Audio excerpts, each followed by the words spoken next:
Le 7 août. Une sagesse pour aujourd'hui. Il passait près du coin. Il passait dans la rue, près du coin où se tient une femme. Il se dirigeait lentement du côté de sa demeure. Proverbe 7, verset 8. Ce verset forme en tout avec le reste des versets du chapitre 7 du livre des Proverbes.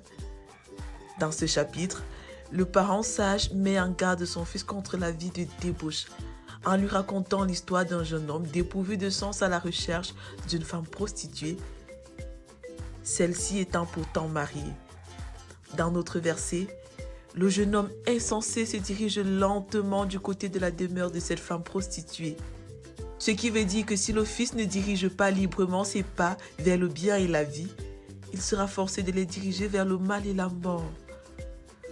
Si ce chapitre 7 des Proverbes est lu et médité une fois par mois avec les enfants qui lisent déjà, au bout d'un an, la famille l'aura lu et médité 12 fois.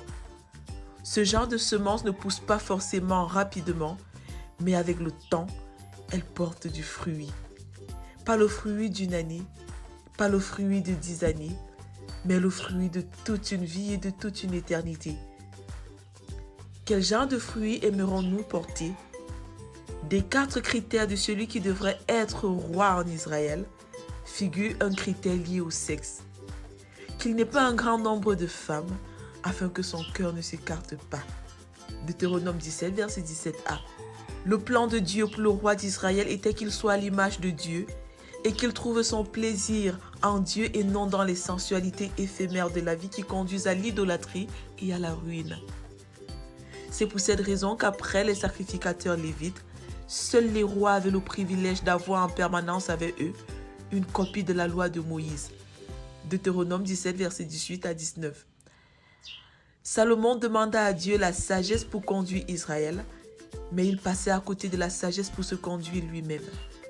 Conséquence, ses 700 femmes et ses 300 concubines l'ont conduit dans l'idolâtrie.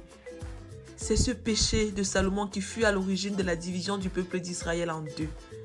1 Roi 11, versets 1 à 13. Notez bien, la meilleure façon d'infecter durablement la vie des petits, c'est par l'exemple et l'enseignement. Quelle est votre stratégie d'impact et d'infection?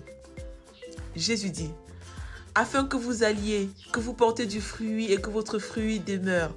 Jean 15, verset 16. Quel est ce fruit qui demeure? Seul Jésus demeure.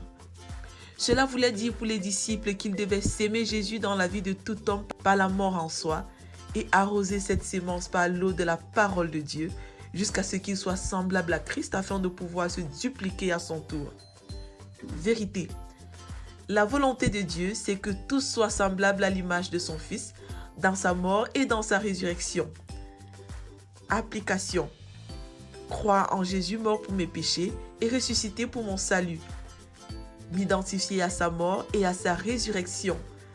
Être un modèle en tout et l'enseigner aux autres. Recommandation.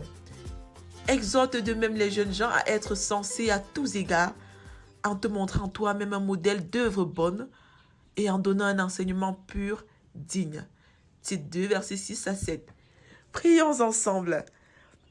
Père, que ta parole soit ma richesse et la crainte de ton nom mon trésor, et que je puisse mettre un point d'honneur à partager cette richesse et ce trésor aux autres. Au nom de Jésus, Amen. Lecture pour aujourd'hui.